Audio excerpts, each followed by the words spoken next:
You know, Riot, if you wanted to rework Sona so badly, you should have just reworked Sona. Hello, pop stars and imposters. My name is TB's Guide, and I'm not sure what I'm going to say in this video. Not 100%. Because this is not a structured video, this is not scripted, this is 2017 TB's Guide showing up for a second, when, back in the day when I just turned on recording software and put some images on the screen and talked out my ass for a while and hoped that it ended up somewhat coherent. That's the style you're gonna get right now. We are going to have proper videos about Seraphine, eventually. I need to do What's the Deal with Samira first, god damn it. Riot, why so many fucking champs? Anyway, that comes first. Then we'll move on to talking about Seraphine, and we're gonna have to do it in a couple of rounds because there's a bunch of different stuff to discuss about Seraphine. Because when we talk about Seraphine, we're really not talking about one character, we're talking about two characters. There is in-game Seraphine, who, interestingly enough, has some lore that's connected to Skarner, of all champions, which is, oh, hey, Skarner is a champion who could really do with a frickin' rework, or just any expansion on his lore, the poor thing. And then there's KDA Seraphine, which is a very different beast. And I think the accurate way to describe how I feel about Seraphine is deeply conflicted. Like, I don't think she's bad on the face of it. Like, I think there are some really interesting things going on with her. And I'm choosing that word very carefully. Interesting. Fascinating things going on with Seraphine. I think there's some interesting ideas at play here, and I don't mind that they are being played with in League of Legends, but there's also a lot of context that goes around that. Like, for example, the context that she's literally just a Sona rework. Like, literally, her abilities! Her ultimate is the Sona ultimate, except better. She's just a Sona rework, Riot. What the hell? Just rework Sona. Like, just KDA Sona. People would have gone shit-faced for that. But okay. I guess that wasn't in the... Right. The difference between Seraphine and Sona, by the way. Like, the way that they want to justify this is that Sona is mute and plays an instrument, and Seraphine is all about voice and singing. Like, that's her whole thing, is voice and singing, and therefore it's not the same thing as Sona because Sona is mute, except every living person on the face of the earth can see that, no, it's pretty much the exact same fucking thing, actually. But that's a subject for another video. Seraphine was revealed long before we knew about her, in a way. Or rather, well, she was leaked. Her name was leaked a while ago, like back at the start of the year, I think, on Reddit. Someone posted like a leak, and there was like, Seraphine, she's a music champion, blah, blah, blah, keep a lookout. Nobody took that very seriously at the time, because you shouldn't take leaks seriously. People just make shit up all the time, and sometimes they leak stuff that's like pre-production shit that has already been shit-canned. I say it's shit a lot there, so it's vastly inaccurate. Don't take leaks seriously. But then some time passes, and I hear through the grapevine, like a little tweety singybird told me, hey, there's a Twitter account that you should maybe follow. It's called Sarah.wave, and you should just keep an eye on it, because maybe there's stuff happening over there. And I was like, oh, I see. Okay, yeah, I get it. Right, because I had heard rumors that there was going to be some KDA stuff in the works. And okay, I see the game here. There's a new KDA member. They've given her a Twitter account. She's going to be a champion in the game. Okay. That sounds interesting, doesn't it? So I started following Seraphine's Twitter account when it had, what, a couple of hundred followers? Something like that, like some months ago. And I think people discovered it before Riot wanted them to. Like, I really think that, like, someone on Reddit found it and posted about it, and that thread got upvoted all to hell, and people started following it, and all of a sudden, overnight, it had 30,000 followers. And I think that happened a lot faster than Riot wanted it to. It seemed to me that they wanted the thing to be more of a slow burn, and then eventually they wanted to do the big reveal that, oh, hey, here's the thing, and then some people would know about it and be smug, like me, and then some people would be super surprised, and it's like, oh my god, she's been posting for months, what the hell, this is a cool... But that got undercut a little bit by Reddit detectives, or someone, like, maybe someone at Riot let it slip, who knows? But anyway, we've known about Seraphine as a Twitter account, as an official role-playing bot, essentially, for a lot longer than we've known about her as anything else. And, okay, story time. Back in the day, and I say back in the day, we're talking about 2015, something like that, there was a bit of a thing, and there still is, like, you can still find them. There is people on Twitter who role-play as League of Legends champions. Like, that's a thing that happens quite a lot, and quite a lot of very fun role-playing happens on there. I used to have a couple of League of Legends role-playing Twitter accounts. No, you can't see them, and no, you will never find them, and even if you do find them, I will never admit to them, so just give it up right now. And I had some fun with that, and a lot of them are porn. Like, they just fuck each other in DMs a lot, and a lot of them are very serious and like actually trying to empathize with the characters and essentially writing a kind of collaborative fan fiction on Twitter. Seraphine is essentially that, except she's being run by what I have to assume is a social media manager and at least one writer at Riot, who's in charge of essentially playing this character for us. Going back even further, way back in the day, but like probably before some of you frickin' kids were even online on the internet, the early halcyon days of YouTube, there was a YouTube channel called Lonely Girl 15. You can Google it and you will find out what the deal with Lonely Girl is, but essentially Lonely Girl was this YouTube channel that presented itself as an authentic vlog from a 15-year-old girl, hence the name, who was just posting about stuff that was happening in her life, and then gradually over time, weirder and weirder shit started happening to Lonely Girl. There was some stuff about her family being in a cult, like maybe she was being like abused at home. There's all kinds of drama and shit, and in the very early days of YouTube, that shit caught on and went viral, like to the tune of like, oh, tens of thousands of views on a video. Like, that's what viral meant back then. And eventually, people found out that, oh, wait, shit, Lonely Girl 15 isn't a real person. She's an art project. Like, it was entirely a invented, made-up thing by some performance artist, I think, who was behind it, who was writing the whole thing and producing it, like, on a shoestring budget with just a few people in a shitty camcorder. And that was a huge deal back in the day. That was one of the early explorations in the artistic medium of YouTube of, like, the whole thing about fake authenticity online. Lindsay Ellis has a fantastic video about this that I'm gonna put a card up in the corner that you can go and watch that, about like the ways in which identities are constructed online and the ways in which parasocial relationships are leveraged by content creators, including me, by the way. I very much do this because that's part of the frickin' job of doing this thing. I leverage a parasocial relationship with my audience to get people to subscribe to my Patreon.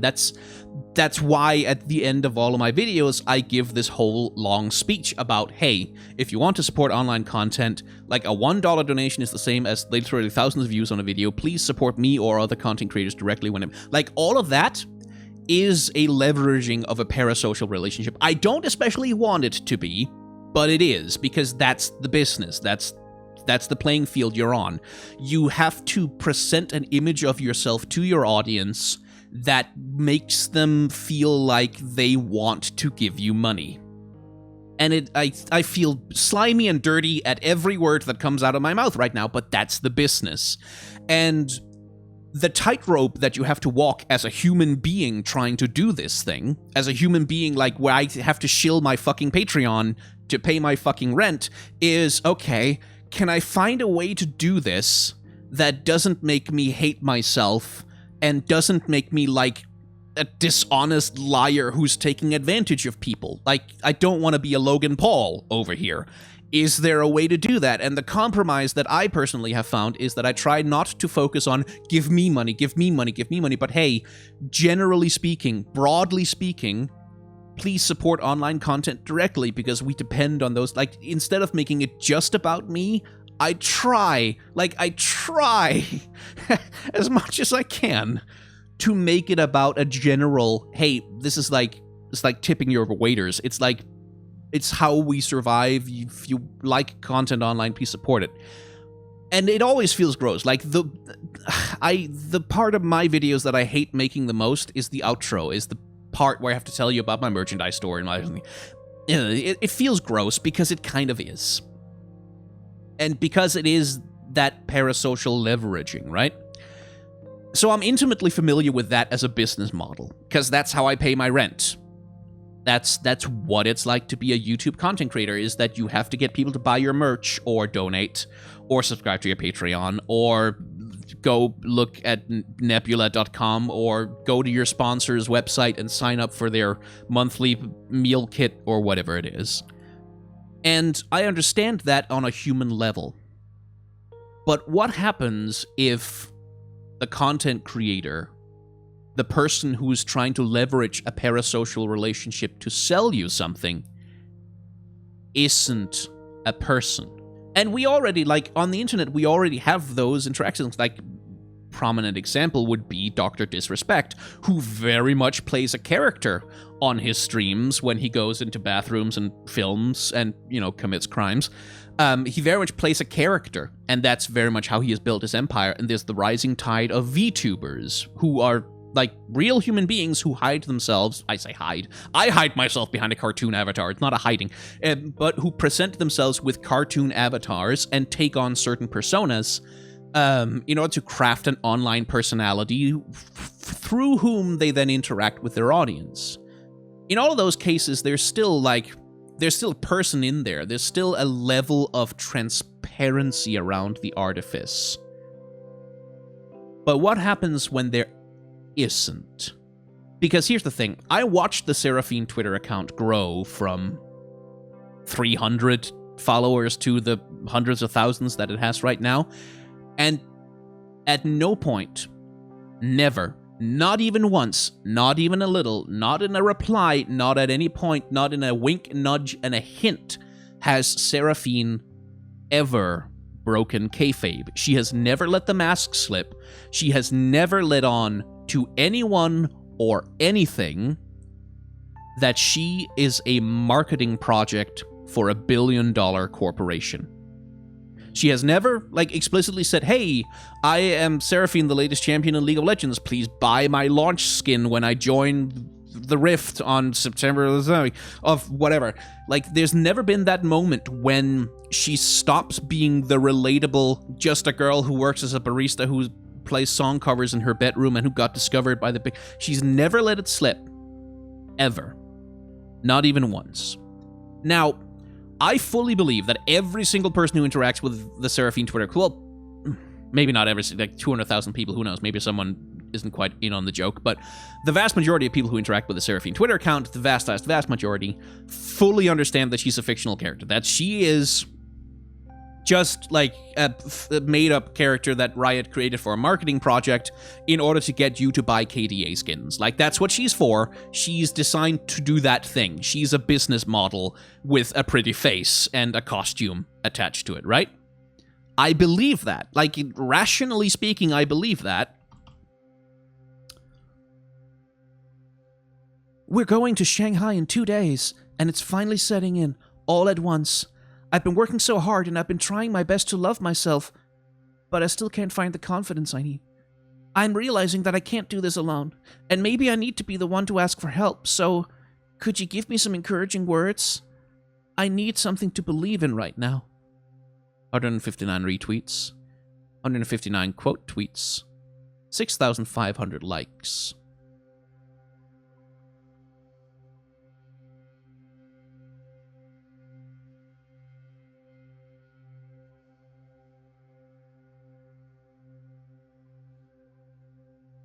I irrationally believe that all of these people understand that this is just a marketing project. Seraphine isn't a real person.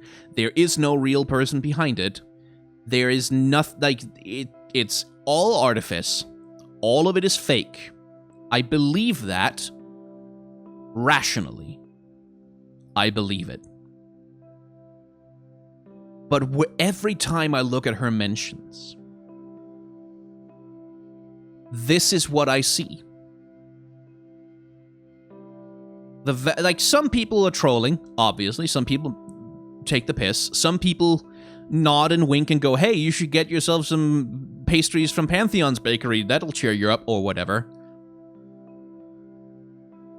But there's also a lot of people who, even if they fully understand that Seraphine isn't a real person, and that she is not struggling with mental health problems. She doesn't have mental health problems because she doesn't have a brain. She's not a real person. They fully know it. They understand it, except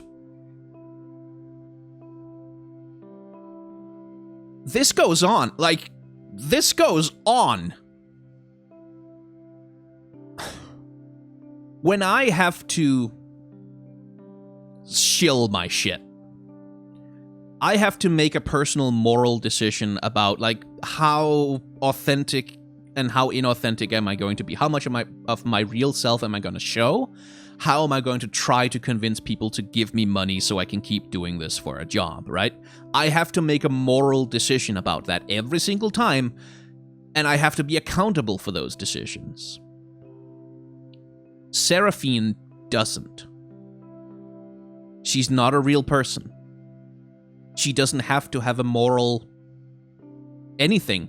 Like, the parasocial relationship, this is a parasocial relationship. Like, the thing that's happening here is people have a parasocial relationship to this fictional character. They understand that she is fictional. Like, none of them are sitting there going, oh, it's a real person, I mean, like, I have to cheer her up. None of them think that. But even though they know she's fictional, they have a parasocial relationship to that fictional character. Even though they know she's fictional, they're treating her, they're behaving as though she is real. And the psychology and the research of how parasocial relationships works is a complicated subject. There's a fantastic couple of videos by Shannon Strucci called Fake Friends that I recommend that you watch. They're going to be in cards up in the corner, that go into depth about this. But the thing I can't get out of my head is that if I fake authenticity in order to get people to subscribe to my Patreon, if I put up a video saying, "Hey guys, I'm so sorry, I'm in a bad situation and I really need your help on my journey so that my journey can go exactly where we need it to go, and I just need you guys to help." Like, if I post a video where I whine about how hard things are, and, "Oh, won't anyone please just help support me," in order to bilk money out of people, in order to get people to buy my fucking product, whether that's by watching my videos or subscribe to my Patreon, that's on me. That's my moral decision that I have to live with it. I have to live with myself that I did that thing. Seraphine doesn't. This is a marketing project that exists 110%. This is the entire fucking function and purpose of this thing, is to make you buy her KDA skin. That's what this is for. That's the product that is being sold to you every time Seraphine tweets.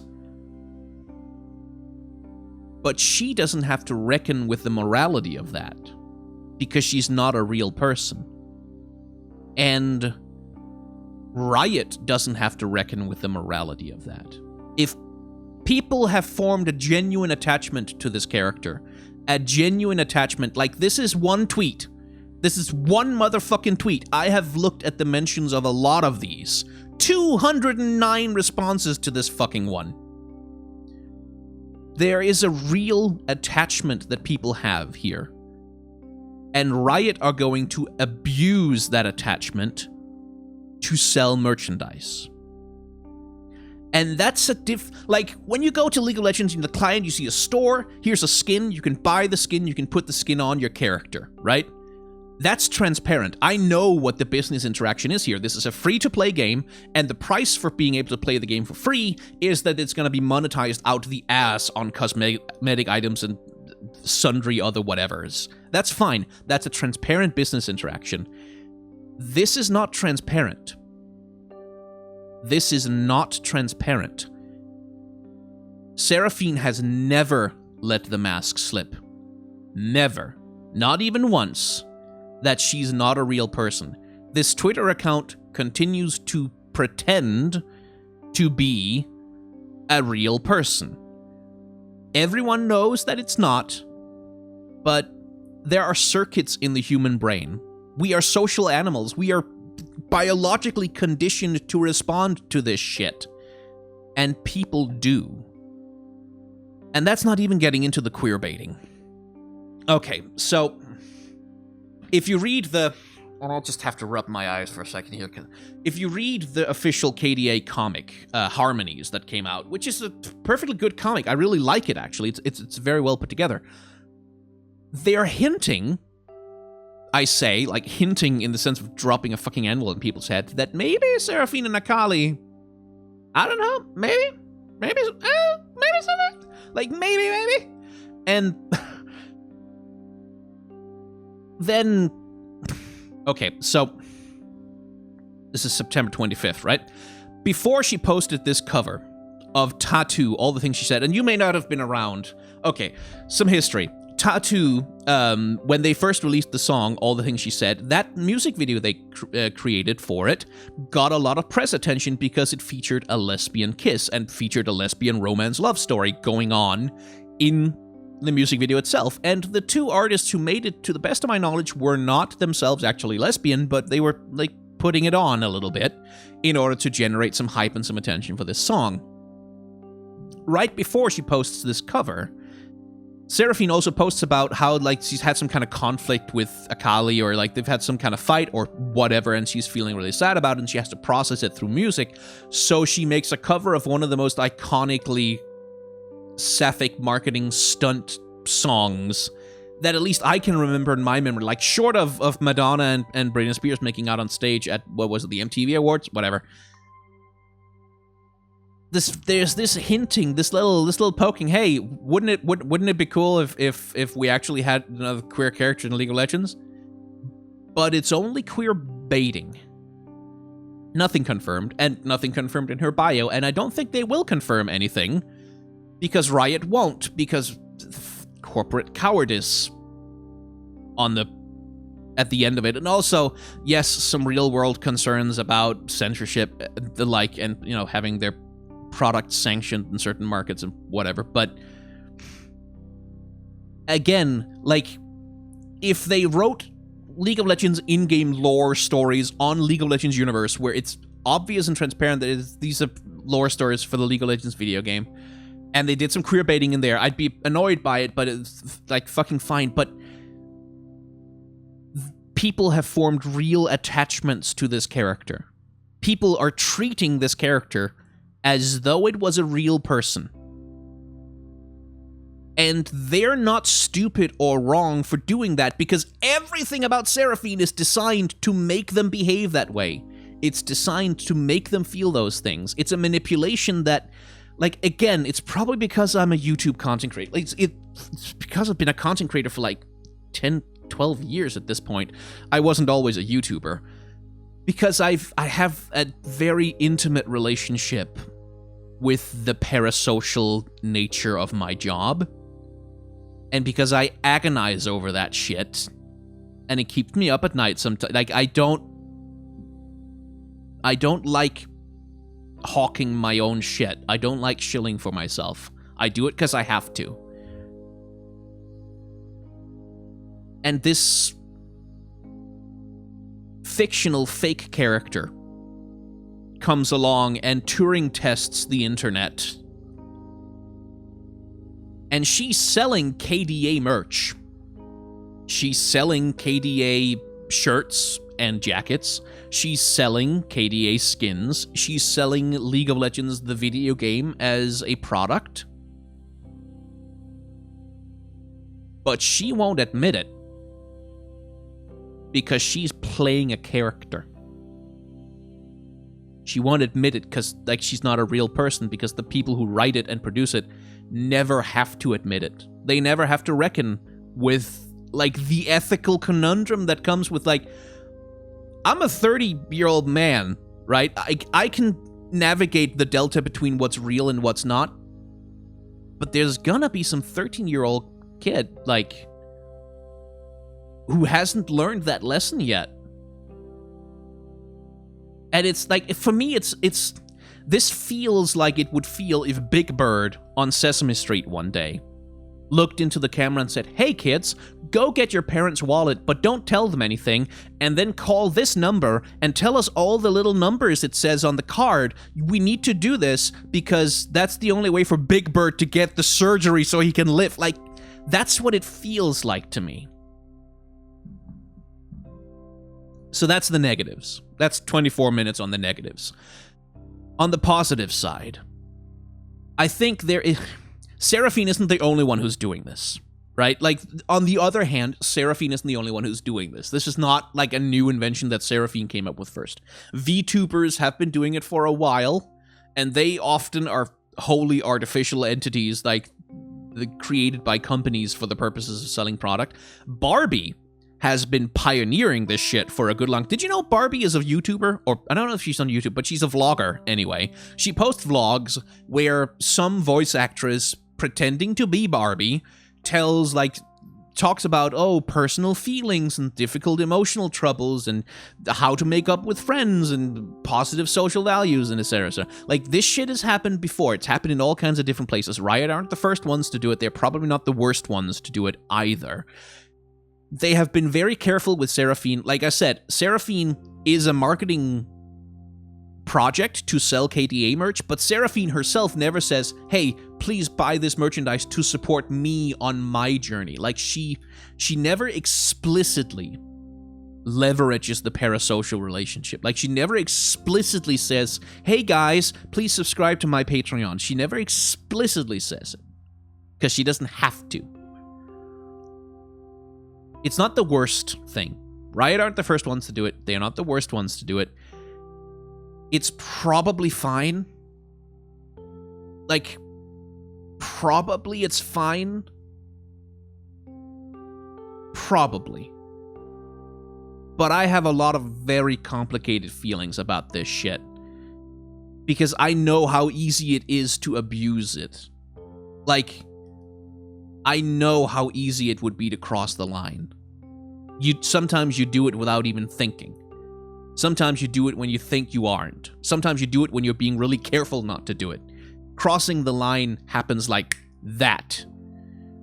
And you have to live with that because you're a person. But Seraphine isn't a person. And the thought that lingers in my head is, so what's stopping her? Really? What's stopping Riot from crossing the line? They've done it before. They've done it a lot recently. What's stopping them? It's not a personal morality. I don't know. Like I said, this is a unstructured ramble video. I'll collect my thoughts and I'll give a more nuanced take somewhere down the line. For now, Seraphine sure is interesting. You could have just remade Sona, though. Like, you could have just remakes. Fine. Whatever. Hey, subscribe to my fucking Patreon, or don't. I feel even more gross about this than usual right now.